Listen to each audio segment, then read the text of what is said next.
A new study has people alarmed about the safety of plastic bottled water after scientists at Columbia University found that some bottles of water contain hundreds of thousands of tiny plastic fragments in every liter. That's up to 100 times more than previous estimates. And those plastics could be linked to a whole range of health problems. Now, this study did not mention any brand names. I'll be the first to say not helpful study. Dr. Celine Gounder is a CBS News medical contributor and editor-at-large for public health at KFF Health News. Dr. Gounder, thank you very much for being here. The fact they don't mention brands is going to have, you're alarmed and then you want to know what to avoid. With no brand names, that's tough. So I guess talk to me about what was found and then in the absence of brands, how people can try to minimize their exposure. So this study was really focused on plastic bottled water, not other types of bottled water. And what they found was very high levels of nanoplastics. So that when plastics break down, even just like unscrewing a cap, you're going to have a little bit of friction, a little bit of breakdown of the plastic, and you find that in the water that you're consuming. Wow. Okay.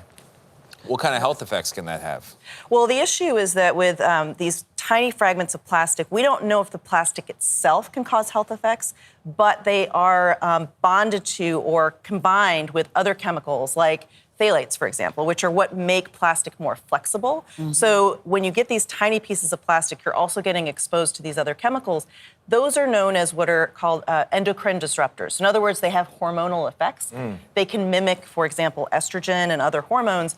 And those hormones or higher exposures to those kinds of hormones can be associated with anything from diabetes to neurocognitive effects in little kids to cancer. And so that is why we have some real concerns about these exposures. Yeah, you know, I heard about this as I was watching Nora last night as I'm chugging on a bottle of water. So you instantly hold up the bottle of water and say, I don't see anything in there. You're saying it's so small that we can't see it. It doesn't matter the brand. So what are we supposed to do with this information? Because you hear it and it's very frightening, like, should I just... Yeah, we hear nano and micro. Yes. And plastic. and plastic, and we're all drinking from bottled water. So what should we be doing with this information? And it's not just in the water, frankly. This is all in any number of beverages we consume, which also come, many of them in plastic bottles. It's in the food supply. It's in the environment. So it's very hard to avoid this kind of nanoplastic exposure.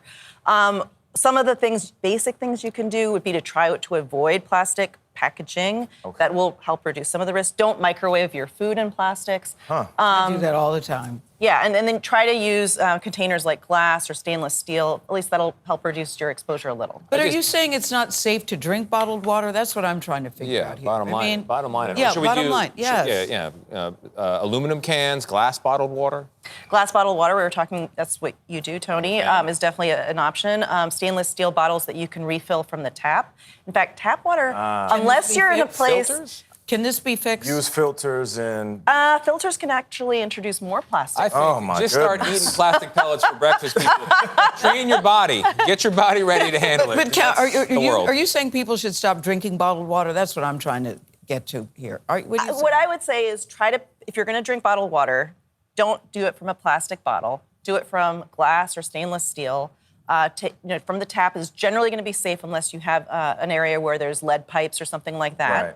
There's a lot of ifs, right? Yes. And then ultimately, this is so confusing and hard for the average person. This is why you have the EPA and the FDA that are out there that are supposed to be protecting us. I mean, this is their job. We can't do all of this ourselves. Just try to avoid it if you can. Just open your mouth when it rains. Right about that old school way. Dr. Gounder, thank you so much.